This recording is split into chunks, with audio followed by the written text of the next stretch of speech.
Follow the conversation. This is Afternoon on theDove. And welcome once again. Good to have you along with us. In fact, we want you to be a part of what's going on today. We're going to be talking about finances and what you should be doing with the money that you have, or maybe the money that you think you want to have that you're making right now. Kind of unusual economic times. What's the best way to deal with the finances and in a biblical way? Our guest is the president of Christian Financial Management, Andy Maurer. It's good to have you here once again with us, Andy. It's always good to be here. It's kind of fun. You know, you and I were talking about something before the show started where it reminded me during the morning show with Kurt Bennett. He was talking about what government investments are if you put it into one of the bonds. And, you know, it's really low interest at this point. And I think people are looking at saying, what are my options? What can I do about it? Let me just tell you right now, you can be a part of the discussion. And I would get involved as early as possible, because a lot of times if you wait too long, it's hard to get you in. The number is easy, 776-5368. Whatever questions that you want to have asked, or maybe a concept you want to throw out there and see if it sticks to the wall with Andy right there. 776-5368. You know, just the last time that we talked to you, now I think Perry talked to you last time a couple weeks ago, you think of what's happened on Wall Street and what's happened around the world, really, with the economy of the globe. And I know that you're looking at things that are far more long-term than just what's happening on the stock market. Nonetheless, what happens on the stock market does impact what we can do with the money that we have. As people are coming to you to talk to you, what are the major concerns? Can I have a real problem with that, with just what you said? Well, yeah, what's the problem? That Jesus says, I'm the Alpha and the Omega, the beginning and the end, right? Yeah. Okay, so long-term is godly and short-term is not. Okay, describe, how would you define short-term and long-term? So I don't pay attention to the stock market on a daily basis. It's not a crisis. Okay. Unless I'm a trader. Unless that's what I do. See, part of the thing about investing is that if you're in your 30s, you're raising your kids and your wife and your house and you're paying your car, you would be in comfortable long-term mutual funds that you don't have to pay a lot of attention to. When you're old, retired, you got time, you can be a little more flexible. You can be more investor-oriented and pay attention to it a little bit more. Or, you know, that's the issue that I run into, is that he says a couple things. First, I'm the Alpha and the Omega, so that's long-term. And secondly, he says put everything in about 6 or 7 baskets.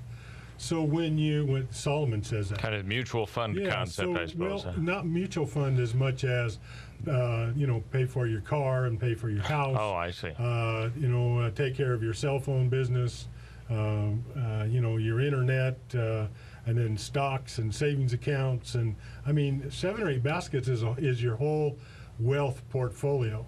And I listened to a program the other day. In fact, it might even have been on KDove. We talking about wealth. And we talked about, we got a lot of people retiring. So part of your wealth is Social Security, Medicare, Medicaid, you know, the supplemental insurances, and we need to be excellent on that. We got so many products of insurance out there that it's a full-time job just to sort them out. It's a full-time job to see what matches up. If you can afford to lose the money, risk a little bit. But even then, not very much, because most of us can't afford to lose it. Yeah. And so it's interesting to listen to the counsel, and if you get a whole bunch of counsel, we're in Proverbs, if you get a lot of counsel, your plans will be, we'll have victory. You're a fool if you listen to it all, kind of the balance that we have in our Proverbs. But when we talk about that, I still go back to God saying, I was here first, and I'm going to be here after. So let's plug into God rather than ride the roller coaster on the stock market. My interesting thing about the stock market is you really don't know what's going on. Right. I mean, it's hard. It's hard whether we were on the Chicago the stock market or the New York or the Dows or Europe or whatever. And now I'm talking when we were playing football and we had more money than sense. Riding that roller coaster and investing was interesting. But we can look at it long term, see the trends, come up with the ideas, and match your investment portfolio to match up with your lifestyle, Yeah. where you are in your debt situation. Well, let me ask you, I think we have different definitions, and we probably should get somewhat on the same page. When you think of a long-term investment, how long is long? Since we have a finite existence on this planet, how do you view a long-term investment? Is that dependent on how old a person is as to how long-term is? Because if you're 65, long-term is much shorter than if you were 30, let's say. That's an interesting question, because I have my 90-year-olds. See, when we get in our 60s, we got our money, and what we do is take a surplus, and we'd like to invest it to make sure that we're making a return and it pays our bills and our matches up with our budget. And we don't want to spend the principal. We just want to live off the interest and all that stuff. Okay. Right. And that's when you're 60-year-olds. And the guy looks at me and he says, "But yeah, I'm 75 years old." I said, "Well, yeah, that's fine that you're 75, but the 90-year-old said the same thing. I need to invest my money to protect my principal and have the return is what I'm going to live on." I said, "You know, we're changing our longevity. We used to be, old people used to be in their 60s. Yeah. And now we're just getting into going, we're still, well, I'm in my 60s and I don't know what I'm going to do when I grow up.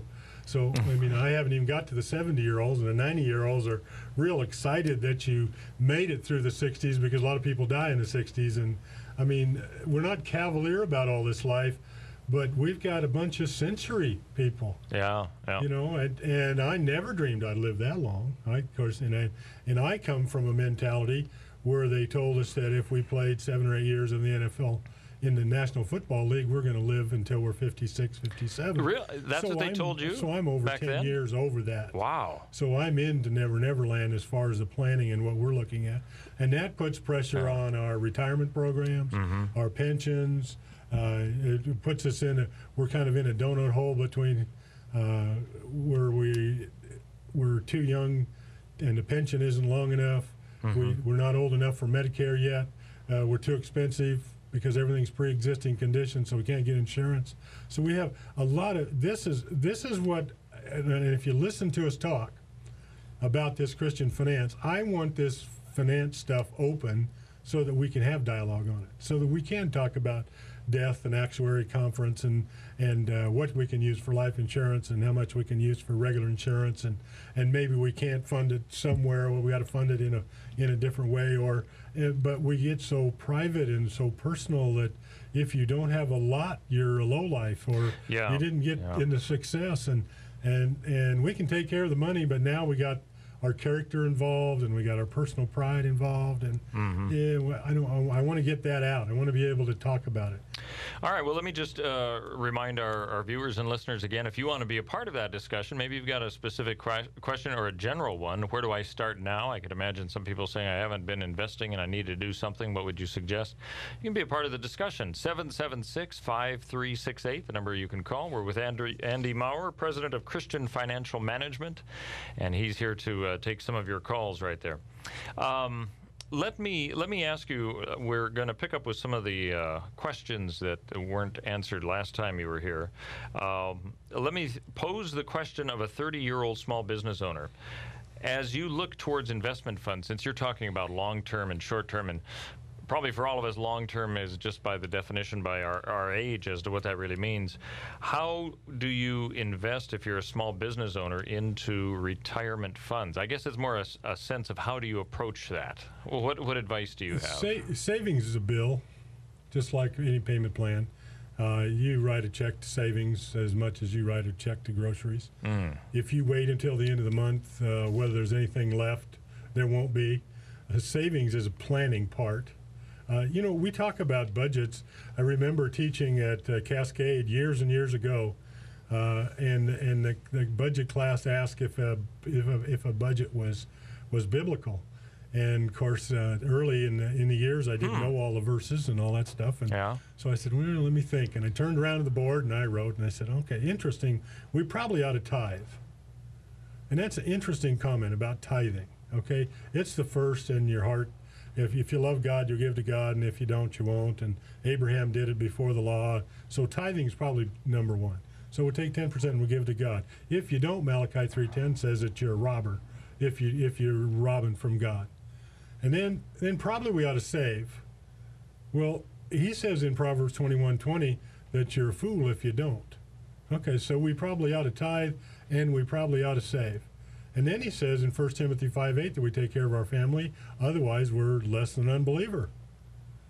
And then he goes down to Ecclesiastes 6:3 when you talk about your long-term investments.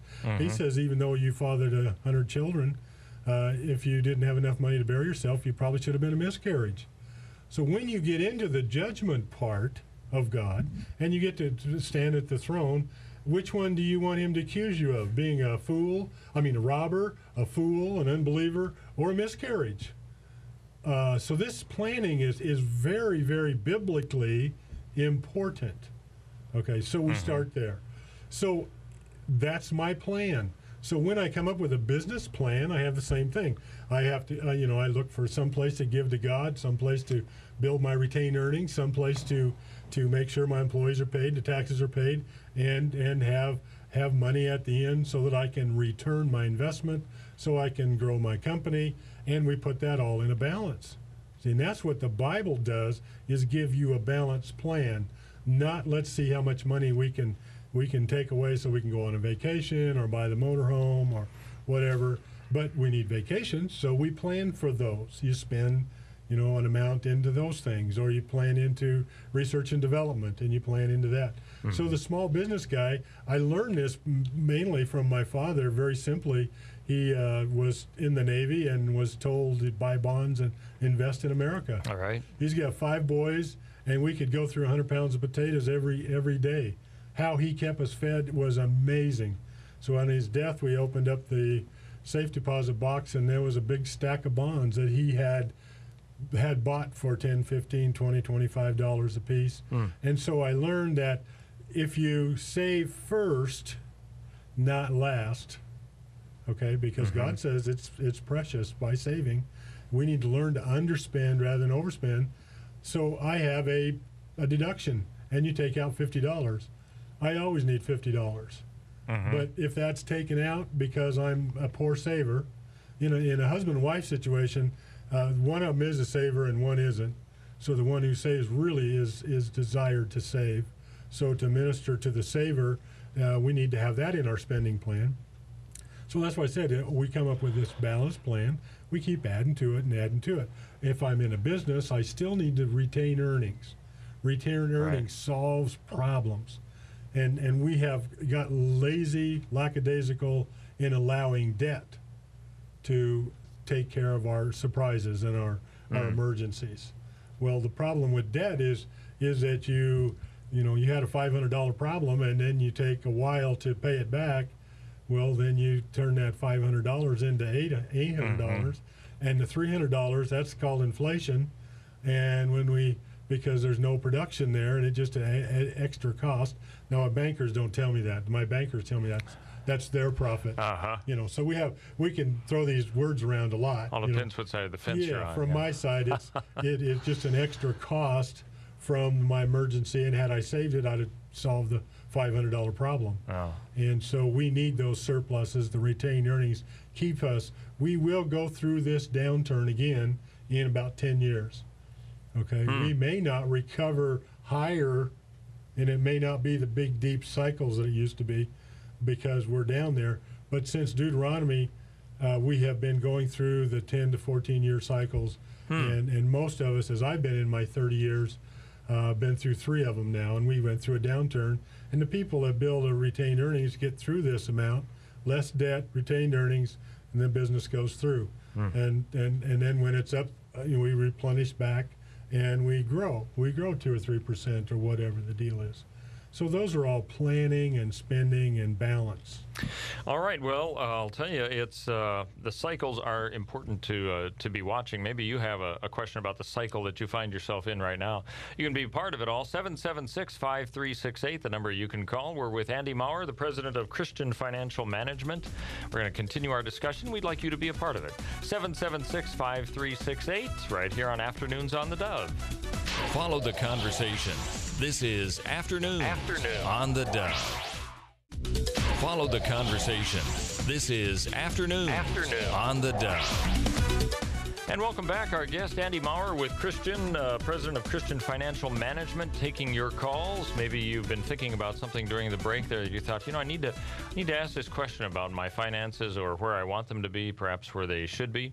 You can be a part of the discussion. 776-5368, the number that you can call. Andy, you were talking a little bit about tithing. I had a question about when during the month should one tithe, during the pre-tax or the post-tax time, I guess. Maybe it's also, some people would say, do you tithe the gross or the net amount you have, or how do you approach this? Because you talked a little bit about tithing in the last segment we had. Well, I love the part going back to Genesis 14 and talking about Abraham and Melchizedek. I mean, that's before all the rules. Refresh my memory. After the war was over, he tithed to Melchizedek. And we think Melchizedek was probably Jesus. Okay, so I mean, he's acknowledging that there's someone that's a bigger power than him. And after all this, after he's done with the wars and all the stuff, and he did all the offerings, he tithed the 10th of his spoils. Okay, but and had no reason to do that except to acknowledge that he was Lord of her life in a material way. And that part has struck me and kept me in balance for whatever. So I start with first. I mean, open up your checkbook and make a list. And you will pay the things that you think are most important in your life. And then the questions will come with pre-tax, post-tax, will come with net, gross, local church, da-da-da-da-da. I mean, we have 1,000 questions. Whether I have it, should I tithe when I'm in debt? I said, and I really don't really care. What I found was you are acknowledging God in a material way, that he's number one in my life. When I open up the checkbook and the mortgage is paid first, what's the first God in your life?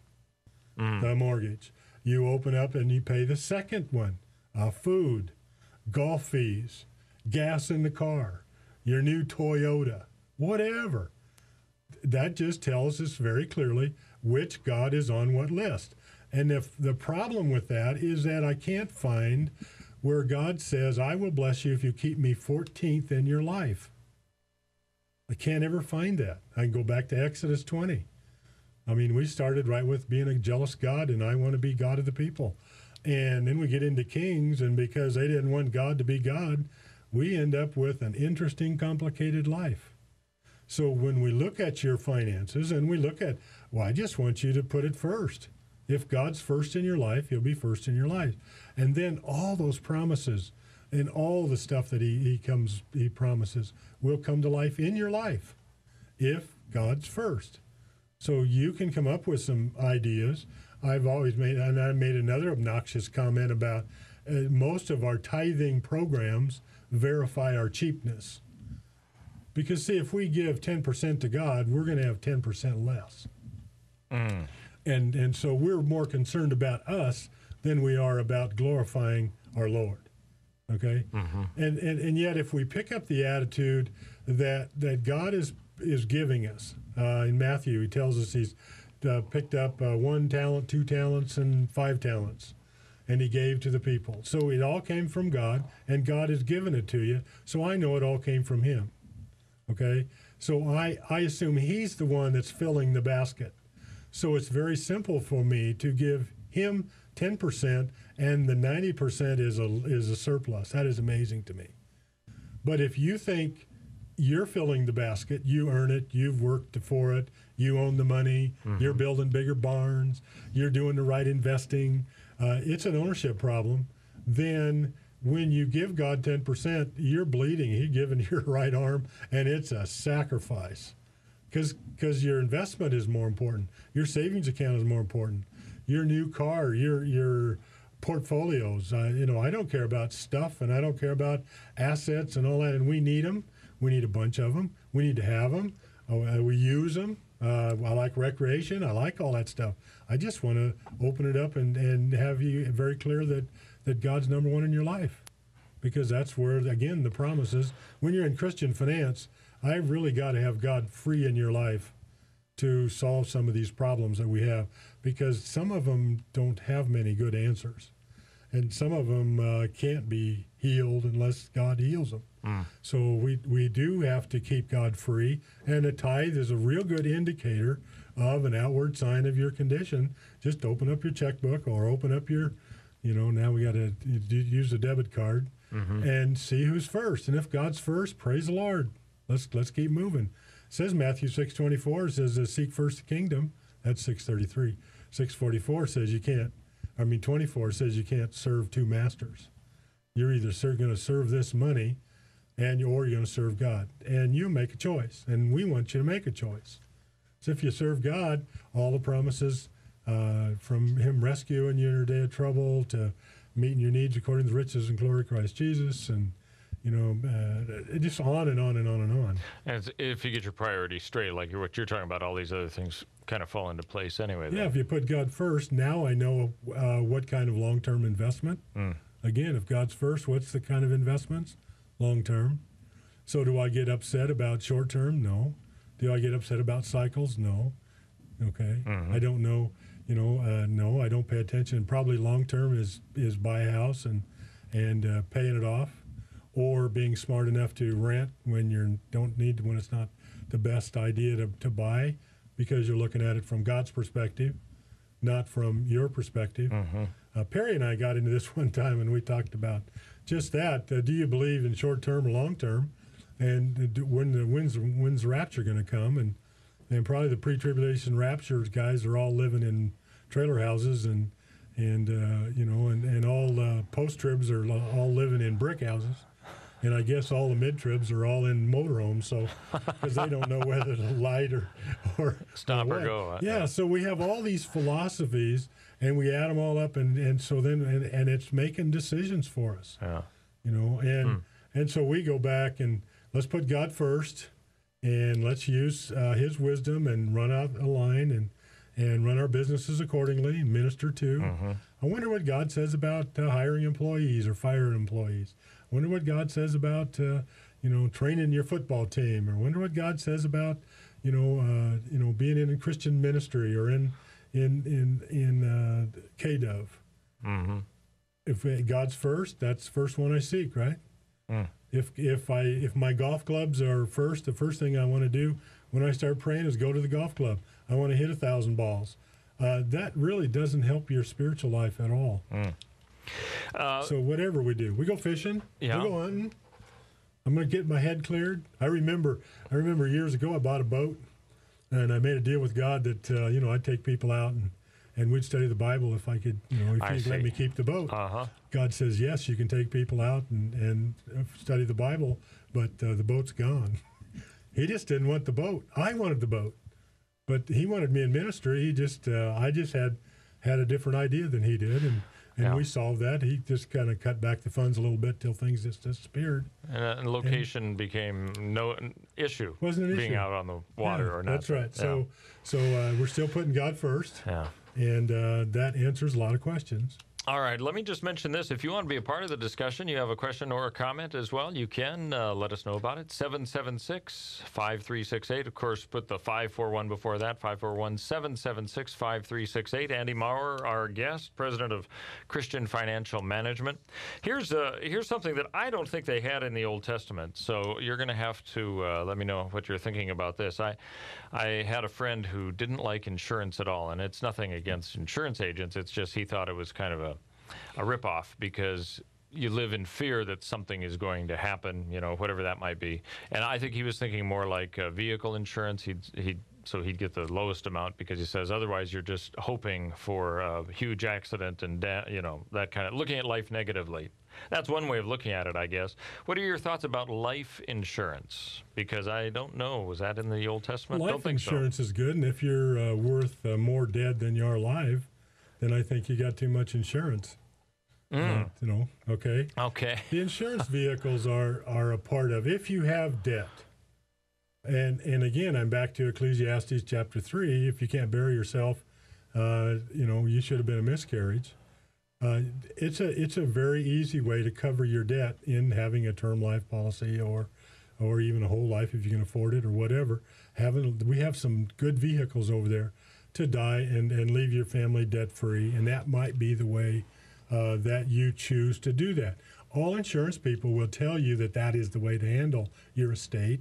That is the way to handle your death. And since the government only pays you $375 for a death benefit, you should buy $10,000 worth of whatever and whatever and whatever. And why not have a $5,000 savings account and cover it? You can do that, and the bank will pay you 2% or 1% or 0.5%, so you get a return even on that. It's a savings thing, underspending. You don't need to use insurance, but it is an awfully good vehicle. Car insurance, one of the things that we've done with that is require it by law. So there is an amount. I think some people probably need more liability insurance than they take. But most of my insurance questions come about how much I can afford. So as we talk about a basic bare bones budget, if you're driving a car, you need insurance. You also need gas in the tank, and you need air in the tires, right? Right, okay? Right. And that's about where it fits. You don't need 80 gallons of gas in a 20-gallon tank. You don't need $15 million worth of insurance. You don't need, I don't know if you even need, we got this equality thing, this secular humanism, and they go say that the man's worth $500,000 and so, lady, you have to have $500,000 worth of insurance, and all the kids have to. Aren't you guys all valuable? Aren't you all this? Well, when a salesman is teaching those things, he's looking out for commissions. He's not looking out for you. Yeah. And it's interesting to see when the man when he dies, the lady really probably needs to be debt free and have a surplus. When the lady dies, the man can still work. Okay, so we may not need less. The one thing about the lady dying, we got a lot of grandmas, a lot of widows in churches that will take care of these kids. So I don't know if we need to independently, away from God, take care of every issue with insurance. Okay. Tell you what, we have a couple callers. We're going to take one call right now, just briefly before we head into a break. Listeners got a comment about finances. What's your thought today? Hi, I had a couple of thoughts. Okay. Wanted to remain anonymous because I am part of the people that have not saved. It's been like I haven't even ever made enough to save. We've just been eking by. So therefore, we can't even hardly afford to pay someone for advice. So I really have been enjoying these programs. I've been listening. My husband has been listening. And appreciate it. And you have a specific question, maybe? Well, I guess my question is I know you keep saying, I've heard the thing before, pay yourself first, and I understand that concept because there is no money at the end of the month. But what if you're down to bare bones, you don't have internet, you don't have fancy phones, you don't have fancy cars, they're all paid for. Like where do you start from ground zero, huh? Where do you start when you've really been doing this most of your adult life and been paying tithes first? All right, I'll tell you what.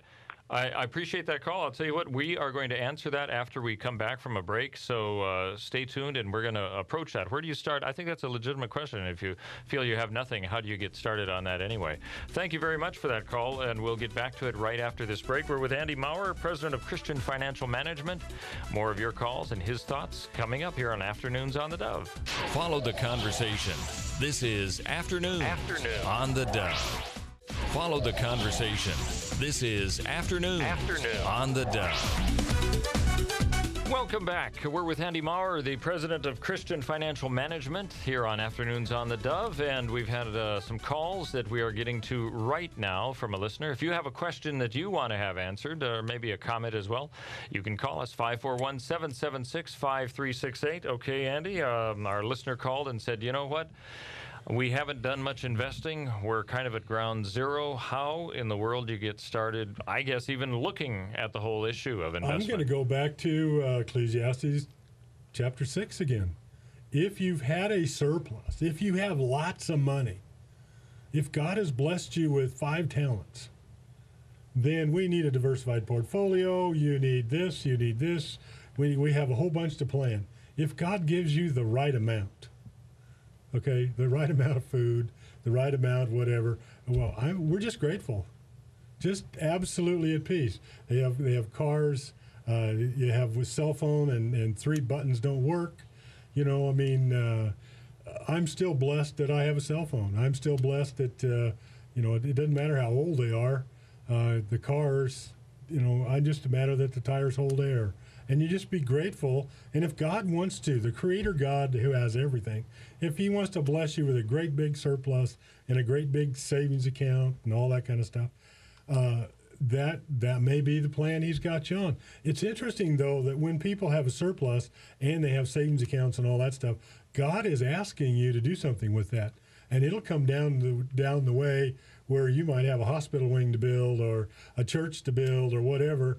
And now we're in Luke 14 where we got, you know, the man with the bigger barns, and he built the Bill Barnes, you know, and he became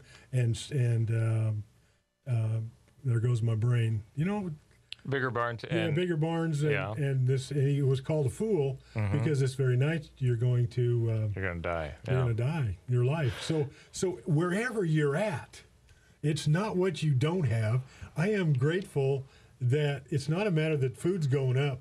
You know, every day the amount of food for your $100 that you put in the basket the stuff is getting smaller and smaller. We may put the whole thing in there, but see, Revelation tells us that. Tells us it's going to take a day's worth of wages for a peck measure of wheat. So we know where we're going. Okay, I'm more grateful that I have food, and I you know, every time we go down, seems like every time I go down in that, it allows you to clean up your diet a little bit. Okay, so what are you telling her? Not to do anything? No, not to focus on because I don't have something. Therefore, I'm less than. Well, I think the context I got was that she's wanting to look towards investing. So I assume that she may have some surplus in that way. Yeah, if I have that problem, most people, even in the tithing issue, you know, God doesn't need my $2, so I don't give. You know, a $10 savings account is so small it doesn't do any good, so I'm not going to save. No, God says, faithful in a little bit, you'll be faithful in much. Again, put God first and ask how God would handle that situation. The lady who gave the 2 mites gave the greatest gift. So, I mean, we can't take people that just have a little bit and throw them out of the kingdom of God. You know, we're trying to keep. I know we're trying to run our churches and build our buildings and make sure we got choir robes and make sure we have all the books, and we want all the $1,000 a month givers. But 20% still only give 80% in a church. If you start getting rid of people who just give a little bit, we're going to have a problem with the style of Christianity that we're attracting. So, no, I think she's blessed and be grateful. And if you can save $10 every other month, that would solve the saving problem. You know, we just kind of set the wisdom there and set a plan for you to work towards using God's wisdom.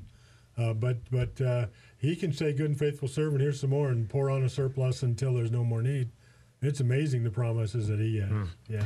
Well, our number is 776-5368. If you have a question or a comment, just like Velma, you've got a credit card question. Thanks for holding on so long, Velma. What's your question specifically? No, it's not about a credit card. Oh, it's not? Okay. No, I was wanting to ask Andy, because of the current low rates on CDs, how long would you suggest that a person invest? And I'm an older person. I'm almost 80, so I really wouldn't want to do a long-term one, but I kind of wonder what your thoughts were, like 6 months, a year, or what?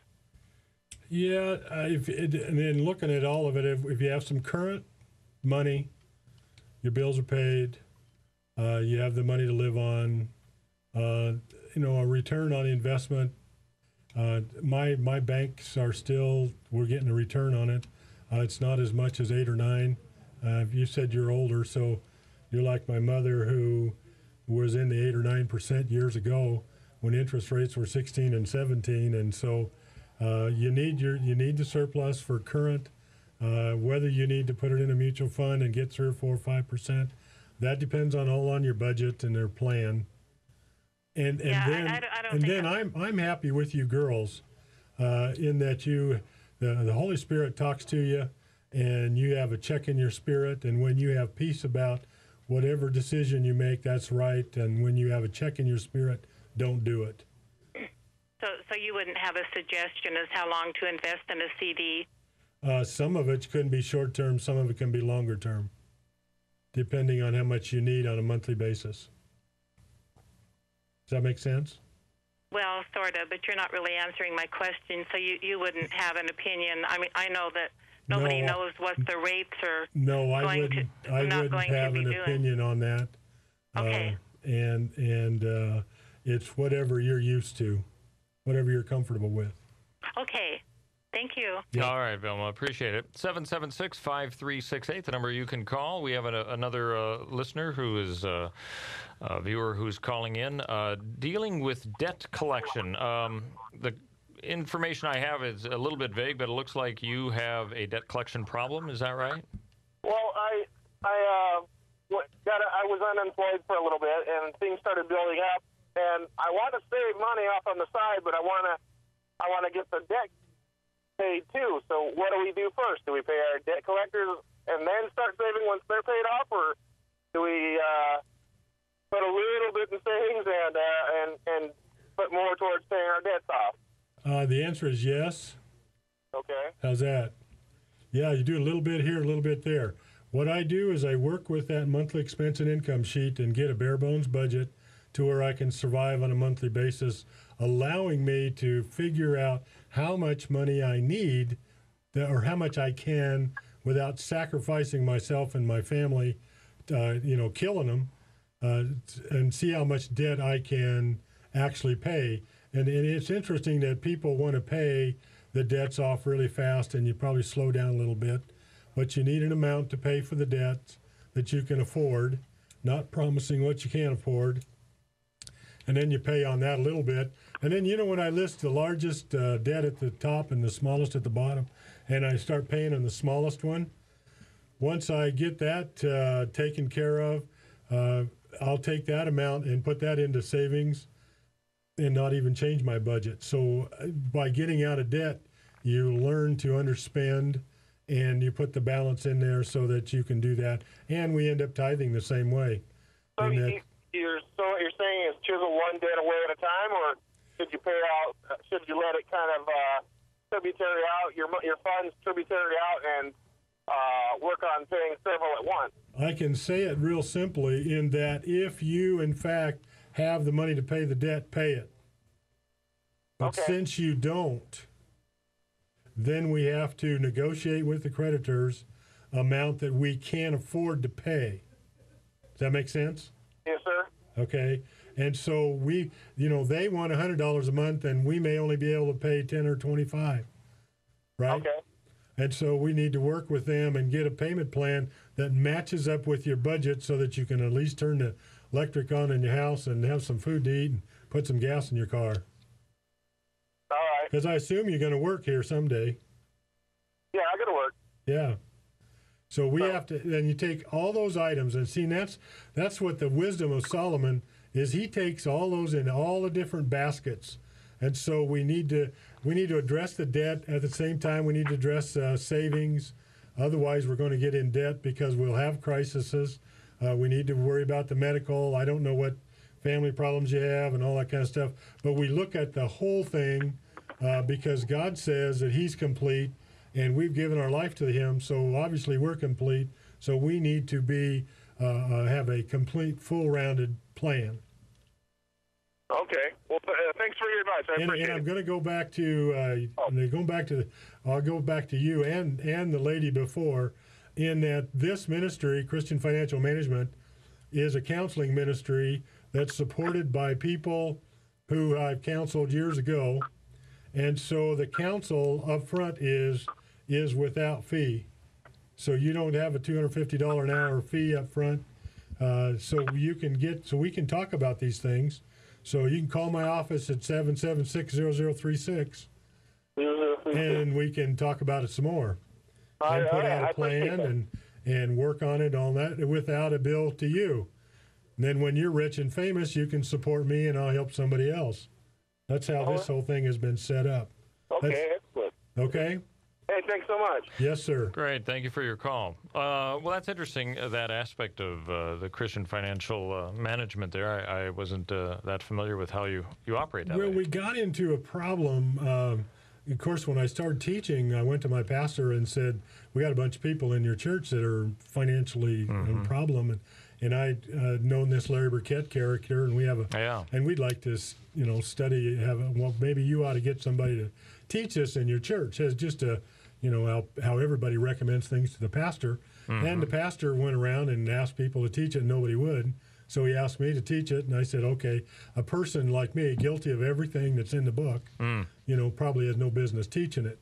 So as we started teaching, and after about the third 16th week class, it became apparent, as you're counseling other churches, other people and all that, that you're not going to be able to keep up with what's going on, and we couldn't keep enough concrete going to keep the business going, and so we end up, a bunch of people said, yeah, we'll support you, and Good. So, and then all That's how it started. And so that's how it started. Let me give that number again if people need to give a call to you and have some questions answered. 776-0036. Andy Maurer, the president of Christian Financial Management. Great to have you with us. Thanks, and join us again.